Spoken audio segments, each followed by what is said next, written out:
Let's look at the loss functions, which we have to actually minimize to get our weights.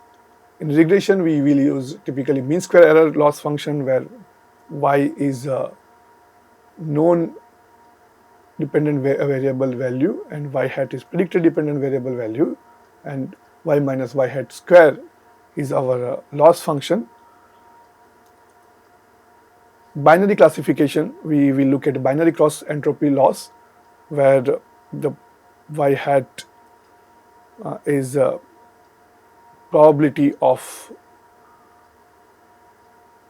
predicted probability using the model, and the loss function will be Ly y hat, known class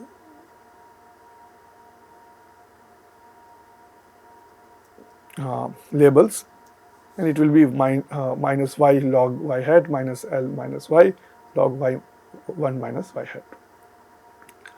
Similarly, for multi-class classification problem, we again use the cross entropy loss, which is generalized to the n minus 1 components, and again sample is predicted as I minus 1 if yi hat is the largest among all the output units. Now let's look at the binary classification problem, how the feed forward works. So let's say we have a simple task of predicting gender, male or female, given the height and weight as the input features. Binary class, male is 0, female is 1.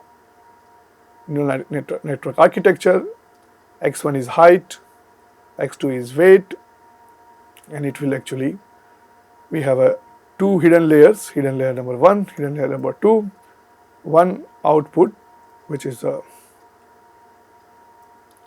probability y hat.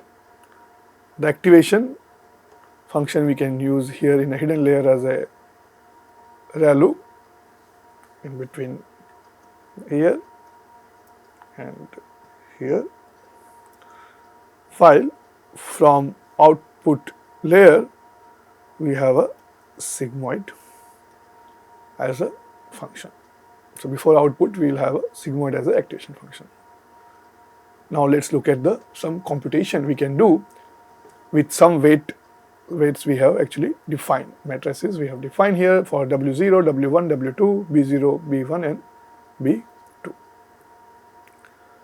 And we will see how we can propagate forward with current set of parameters. So we flow here is with input, we will look at the hidden layer, activation, hidden layer, activation, output layer, and prediction. There is a prediction after sigmoid. So with the input is equal to x is equal to 1.5 and x2 is equal to 0.5, the hidden layer 1, we can compute W0x plus B0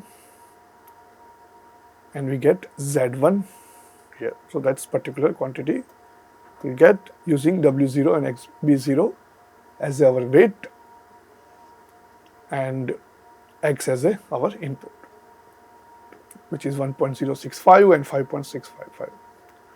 Now we have to apply activation function, which is alpha, and recall the alpha that we would like to apply is the ReLU function. Since both of these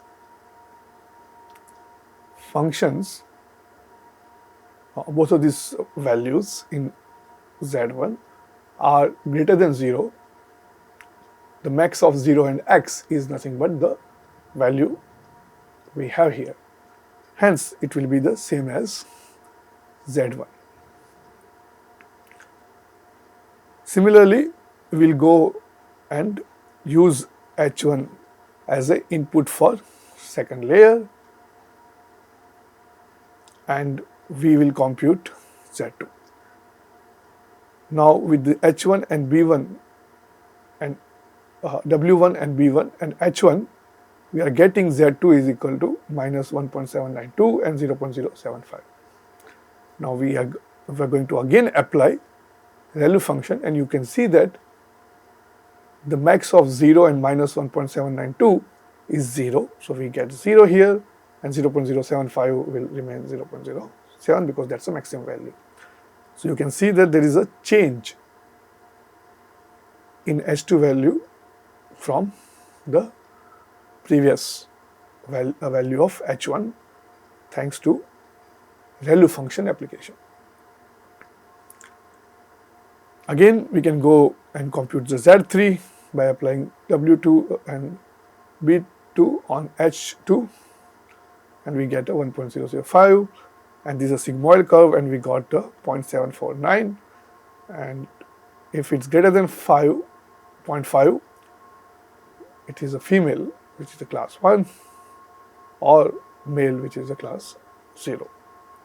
So we will predict that it is a female. That's a simple thresholding which we have discussed for the binary classification. So this way you can see that how feed-forward neural network is going to predict the output given and set of inputs.